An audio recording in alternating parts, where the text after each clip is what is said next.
cette loi. Il faut faire très attention. J'espère que vous avez les bons avocats. J'ai écouté avec beaucoup d'intérêt la vidéo de ma grande sœur Si. Je vous invite à aller aussi regarder. J'aimerais interpeller mon frère et ma sœur ou ma sœur qui est ici dans la procédure d'asile. J'aimerais vous faire comprendre que l'avocat n'est pas un Dieu. Et l'avocat n'est pas en ta faveur. L'avocat est un intermédiaire juridique, ce qui veut dire qu'il te protège et il protège les intérêts de l'État. Surtout et surtout, il faut préciser l'avocat gratuit. L'avocat que c'est l'État qui te donne et c'est l'État qui le paye. C'est un intermédiaire juridique. Il essaye de t'aider et il essaye en même temps de protéger l'État. Donc, lorsque vous vous engagez à partir prendre des avocats, mettre toute votre confiance de succès sur eux, il faudrait savoir que vous êtes à 50% de l'échec, 50% de réussite parce qu'ils vous protègent et ils protègent l'État. Pour pouvoir réussir beaucoup de choses dans votre vie, avant de vous engager à prendre un avocat, remplissez d'abord votre tête personnelle d'intelligence. Parce qu'un avocat ne produit que ce que vous lui donnez.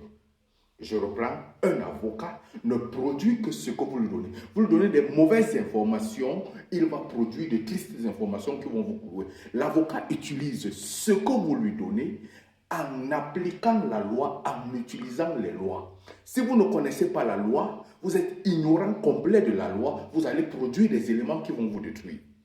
Donc, si vous arrivez en Europe, moi c'est mon conseil que je donne aux gens. Comme ancien prisonnier, nous on a fait la prison, on a appris. Lorsque vous arrivez en Europe, dans un pays comme l'Allemagne ou sinon la France, prenez les lois de l'asile, prenez les lois de ce pays, utilisez-les et découvrez les failles qui sont cachées derrière ces lois. Lorsque vous connaissez les failles, et maintenant vous n'êtes pas capable de vous défendre juridiquement avec les lois et les applications, vous partez donc maintenant prendre un avocat, vous le guidez vers votre succès et vers votre besoin par rapport à ce que vous demandez, par rapport au type de protection que vous demandez à l'État où vous demandez l'asile. Les gens demandent l'asile, ils ne savent même pas ce que c'est même l'asile. Mais ils sont là derrière l'avocat. Oh non, le bon avocat, il va me sauver, il va faire ceci, il ne fera rien.